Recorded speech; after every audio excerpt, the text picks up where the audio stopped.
نبی پاک صلی اللہ علیہ وآلہ وسلم کی حیات طیبہ کے تمام لمحات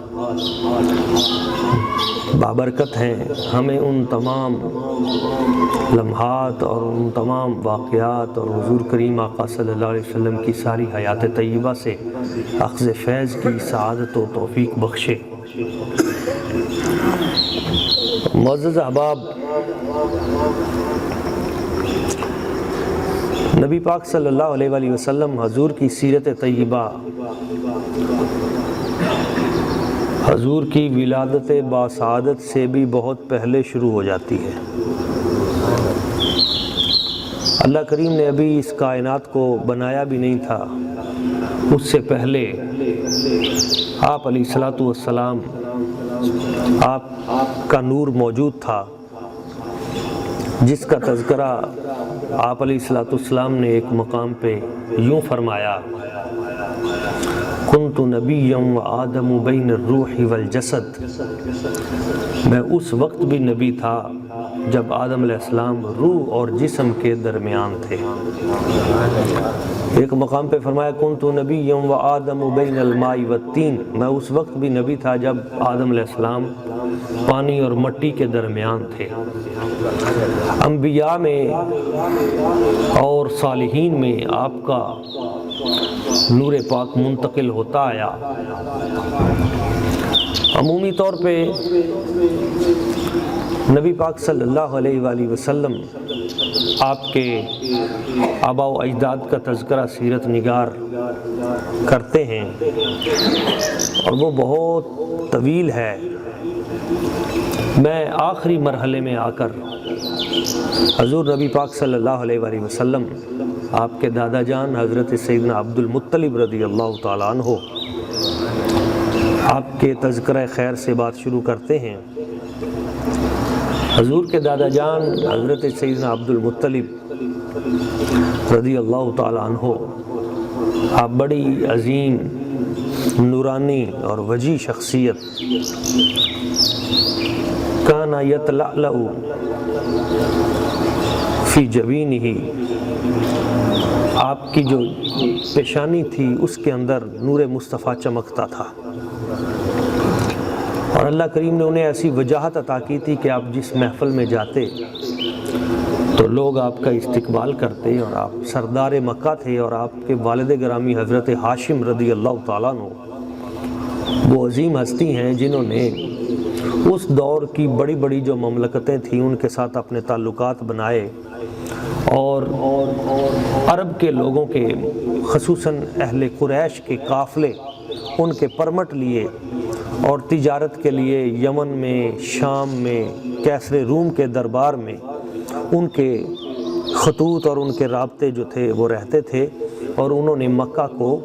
ان ملکوں میں ٹیکس فری میں ایک اونچی مسند کے اوپر اونچی کرسی پہ پورے جاہ و جلال کے ساتھ بیٹھا تھا، اور ارد گرد اس کے کمانڈر کھڑے تھے. سیرت نگار لکھتے ہیں حضور کے دادا جان حضرت عبد المطلب جیسے ہی اس کے دربار میں داخل ہوئے، اس کے سامنے گئے، اور اس نے جب آپ کا نورانی چہرہ دیکھا حضور کے دادا جان کا، تو وہ بے اختیار اٹھ کر کھڑا ہو گیا. اسے پتہ بھی نہ چلا، بے اختیار حضور کے استقبال کے لیے، دادا جان کے استقبال کے لیے کھڑا ہو گیا، اور آگے بڑھا اور سوچنے لگا کہ اگر میں ان کو اپنے تخت پہ ساتھ بٹھاؤں، کرسی پہ، تو میرے ساتھ کے لوگ جو ہیں یہ کہیں گے کہ آئے تو لڑائی کرنے ہو اور ادھر اتنی عزت سے بٹھا رہے ہو، اور اگر ان کو نیچے بٹھاؤں، خود اوپر بیٹھوں، تو یہ ہستی نورانی اتنی ہے، اچھا نہیں لگتا. تو اس نے یہ کیا کہ خود تخت سے نیچے اتر آیا، اور جو قالین تھا اس قالین پر خود بھی نیچے بیٹھ گیا اور آپ کو بھی ساتھ بٹھا لیا، اور کہنے لگا: جی آپ بتائیں کیسے آئے ہیں؟ آپ نے، میں اپنے اونٹ لینے آیا ہوں. وہ بڑا حیران ہو کے دیکھنے لگا اور کہنے لگا: میں تو آپ کو دیکھ کر حیران ہو گیا تھا کہ آپ اتنی بڑی نورانی اور وجی شخصیت ہیں، مگر جو آپ نے بات کی ہے یہ تو کوئی اتنی بڑی بات نہیں ہے۔ میں سمجھتا تھا کہ آپ اپنے خانہ کعبے کے لیے آئے ہوں گے۔ میں یہ سمجھتا تھا کہ چونکہ آپ کے آباء و اجداد کا یہ بنایا ہوا گھر ہے، آپ آئیں گے اور آ کے بات کریں گے کہ اتنے پیسے لے لو اور ہمارے گھر کو، خانہ کعبے کو کچھ نہ کہو، ہمارے قبلے کو نہ ڈھاؤ۔ آپ نے اس کی بات ہی نہیں کی اور آپ کہہ رہے ہیں کہ مجھے میرے اونٹ چاہیے۔ آپ نے جو جواب دیا اس سے پتہ چلتا ہے کہ آپ کا یقین کتنا پختہ تھا، پہاڑوں کی چٹانوں سے زیادہ سخت اور مضبوط۔ آپ نے فرمایا یہ اونٹ میرے ہیں، یہ میں لینے آیا ہوں، اور وہ گھر ہمارا نہیں ہے، وہ ہمارے رب کا گھر ہے۔ وہ جانے اور تم جانو، اسے اپنا گھر بچانا آتا ہے۔ قربانیاں آپ کی ہیں، محنتیں آپ کی ہیں، حضور کی آل کی ہیں پہلے بھی، مگر اس مقام پہ آپ بتانا چاہتے تھے کہ اس گھر کا کوئی والی وارث ہے۔ مت سمجھنا کہ یہ ہمارے آباء و اجداد کا گھر ہے اور یہ عام کسی نے تعمیر کر دیا اور پھر ہم اس کی حفاظت کریں گے۔ نہیں، یہ ہمارے بڑوں کا، یہ اللہ کریم کا گھر ہے، یہ بیت اللہ ہے، اس کی نسبت اللہ کریم کی ذات کے ساتھ ہے۔ خانہ کعبہ شریف تو اس نے کہا چلیں ٹھیک ہے، پھر مجھے حملے کی اجازت ہے۔ آپ نے فرمایا میں تجھے سمجھاتا ہوں کہ تو اس عمل سے باز آ جا، نہیں تو وہ گھر والا خود دیکھ لے گا۔ اس نے کہا جی آپ کے اونٹ یہ رہے، آپ لے جائیں۔ میں پھر حملہ کرنے لگا ہوں۔ فرمایا کر۔ آپ آئے اور آپ نے اہل مکہ سے کہا اہل مکہ آپ سائیڈوں پہ، پہاڑوں پہ چلے جائیں تاکہ آپ کو کوئی تکلیف نہ ہو۔ اب میرا رب جانے اور یہ ابرہہ جانے۔ اب سائیڈ پہ تشریف لے گئے۔ اس نے، ابرہہ نے اپنے ہاتھی تیار کیے، اپنی فوج تیار کی اور خانہ کعبہ پہ حملہ کر دیا۔ ان ہاتھیوں کا جو سردار تھا، بڑا سردار، اس کے کان میں ابرہہ ایک قیدی ساتھ لے کے آیا تھا، وہ اچھا آدمی تھا، نفیل اس کا نام تھا۔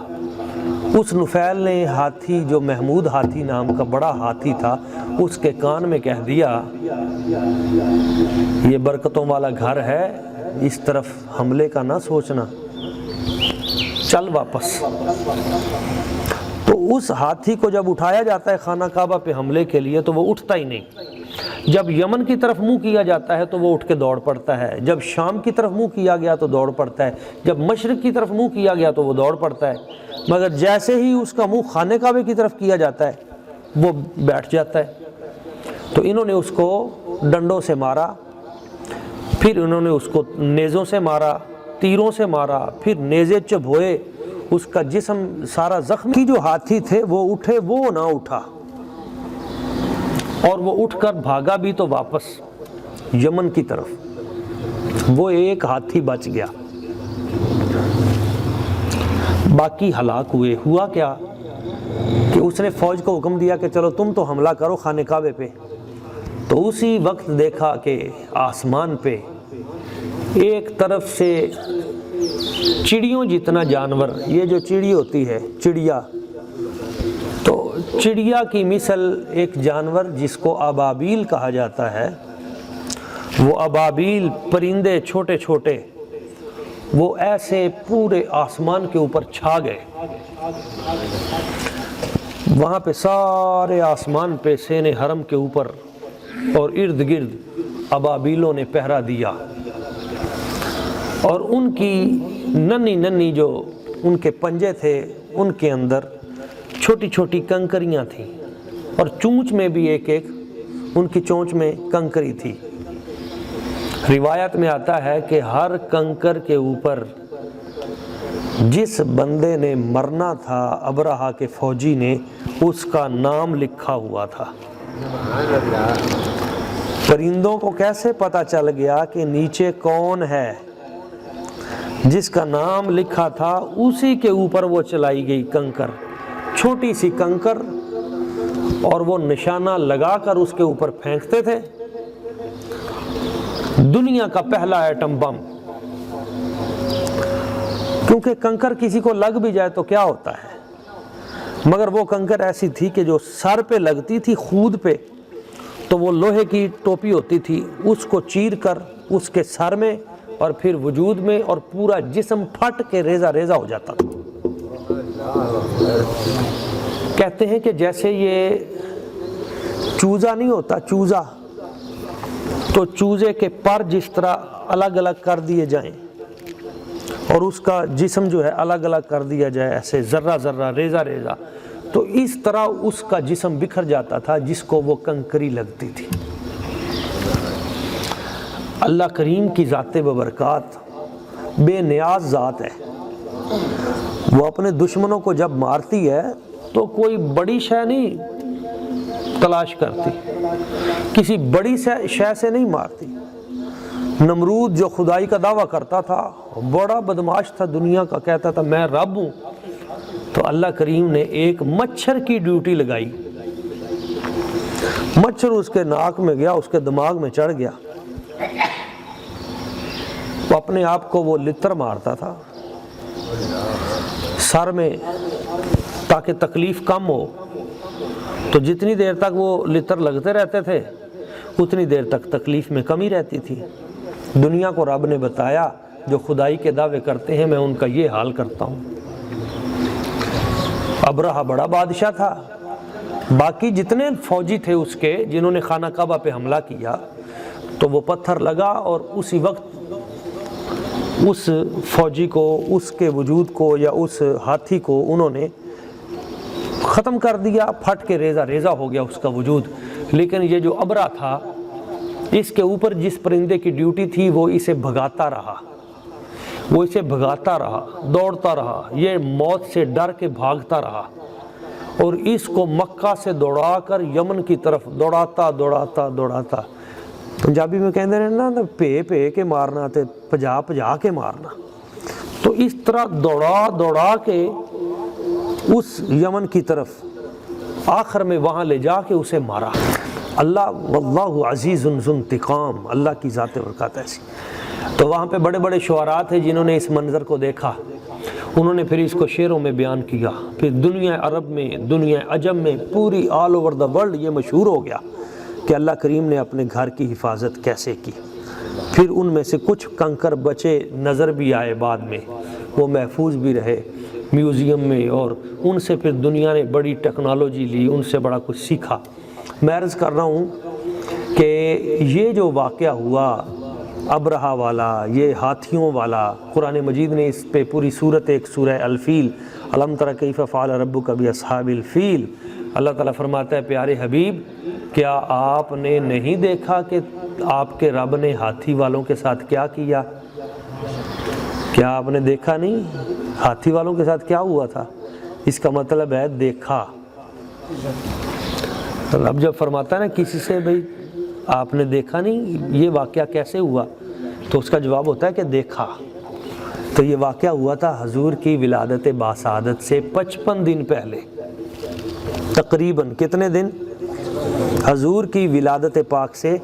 55 دن پہلے یہ واقعہ پیش آیا، اور حضرت جناب سیدنا عبد المطلب رضی اللہ تعالیٰ عنہ پھر اپنی پوری قوم کو واپس لے کر مکہ میں آئے، اور خانہ کعبہ شریف کو ڈھانے والے خود تباہ و برباد ہو گئے، مگر اللہ کریم کا گھر آج بھی اسی تابانی کے ساتھ موجود ہے۔ ایک بات کر کے میں اپنی گفتگو سمیٹتا ہوں۔ حضرت عبد المطلب نبی پاک صلی اللہ علیہ وسلم حضور کے دادا جان، حضور کی ذات سے بڑی محبت فرماتے تھے۔ حضور جب بھی آتے، جب سرکار کی ولادت باسعادت ہوئی تو نبی پاک صلی اللہ علیہ وآلہ وسلم کو چومتے، استقبال کرتے دادا جان، اور چونکہ آپ مکہ کے سردار تھے تو خانہ کعبہ میں آپ کی مسند اونچی لگتی تھی. آپ سردار عرب تھے، پوری دنیا عرب کے فیصلے آپ کرتے تھے، بڑے حکیم تھے، بڑے قابل آدمی تھے، لوگ اپنے مسائل آپ کے پاس لے کے آتے. تو جب حضور تشریف لاتے تو حضرت سیدنا عبد المطلب کھڑے ہو کر حضور کا استقبال کرتے اور نبی پاک صلی اللہ علیہ وآلہ وسلم اپنے پوتے کو، حضور کو اپنی جگہ پر بٹھا دیتے، کیونکہ وہ جانتے تھے کہ میری پیشانی سے جو نور حضرت عبداللہ کے ذریعے منتقل ہوا ہے یہ بڑی ہی نورانی ہستی ہے. آپ کی شان، مقام اور عزت و آبرو یہ جانتے تھے، اور اہل مکہ بھی جانتے تھے. بلوغ العرب میں موجود ہے کہ جب کبھی مکہ میں بارش نہیں ہوتی تھی تو لوگ حضرت جناب سیدنا عبد المطلب رضی اللہ تعالیٰ عنہ آپ کا وسیلہ اللہ تعالیٰ کی بارگاہ میں پیش کرتے تھے، تو اللہ تعالیٰ حضرت عبد المطلب کے صدقے سے اس علاقے پہ بارش نازل فرما دیتا تھا. تو جب حضرت عبد المطلب رضی اللہ تعالیٰ عنہ آپ کی عمر 82 سال ہوئی تو 82 سال کی عمر میں آپ کا وصال ہوا، اور نبی پاک صلی اللہ علیہ وآلہ وسلم اپنے دادا جان ان کے جنازے میں یعنی ان کے ساتھ جا رہے تھے. 8 سال کی عمر تھی حضور کی، اور سرکار دو عالم صلی اللہ علیہ وآلہ وسلم نے 8 سال کی عمر میں اپنے دست مبارک سے اپنے دادا جان کے وجود کی تدفین کی. آپ علیہ الصلوۃ والسلام کی ولادت باسعادت 12 ربیع الاول شریف کو ہوئی. مکہ شریف میں آپ کی والدہ محترمہ سیدہ آمینہ پاک سلام اللہ علیہا وہ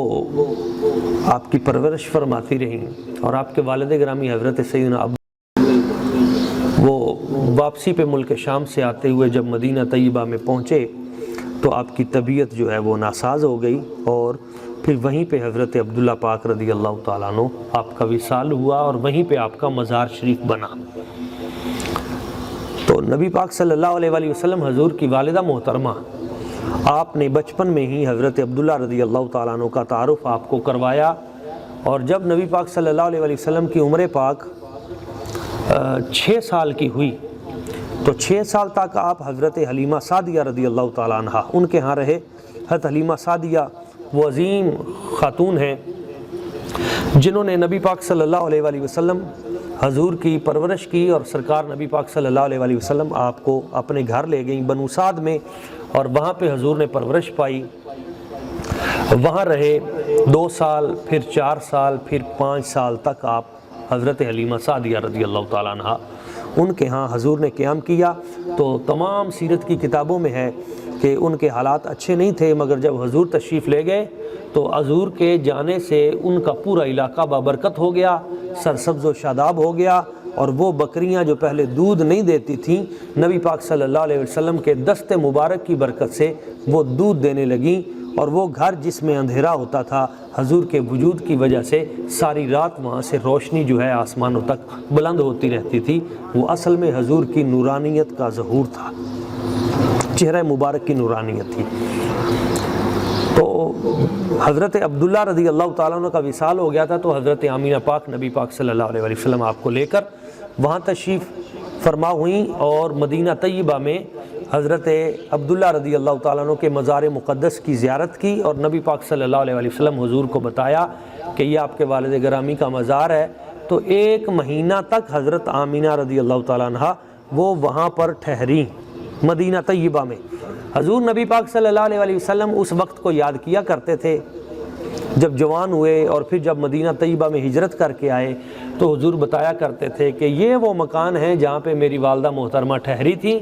اور یہاں پہ ساتھ ایک تالاب تھا، اس تالاب میں میں نہایا کرتا تھا. اور ان بچپن کے واقعات کا حضور تذکرہ خیر کیا کرتے تھے. اور پھر فرماتے تھے ایک مرتبہ صحابہ کرام نے بیان کیا کہ حضور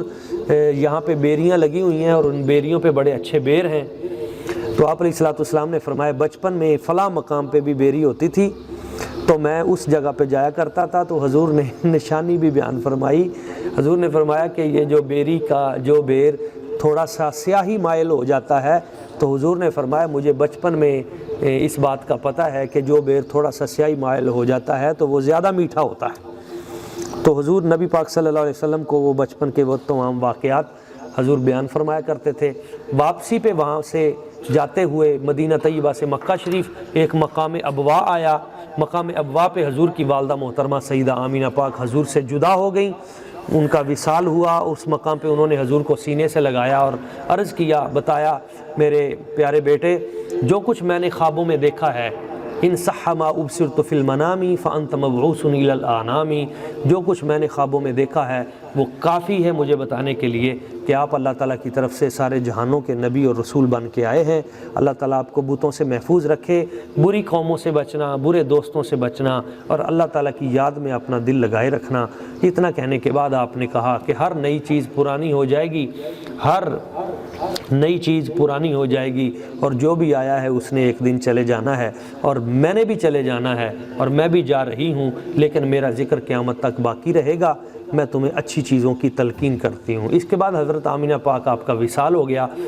مگر نبی پاک صلی اللہ علیہ وسلم اپنی والدہ محترمہ آمینہ پاک سلام اللہ علیہا کی قبر پاک پہ بھی حضور حاضری دیا کرتے تھے، یہ بھی آپ کا معمول تھا، اور وہاں پہ جا کر دعائیں مغفرت بھی کیا کرتے تھے۔ حتیٰ کہ اللہ پاک نے فرمایا، حبیب آپ اپنی والدہ کی قبر پہ ضرور آیا کریں، لیکن اپنی والدہ کی مغفرت کے لیے دعا نہ کیا کریں۔ تو اس سے کچھ لوگوں نے غلط مفہوم سمجھا، جبکہ اس کا اصل مقصد یہ تھا کہ حبیب آپ کی والدہ محترمہ تو وہ ہیں جن کے صدقے سے ہم نے کروڑوں کی مغفرت کرنی ہے،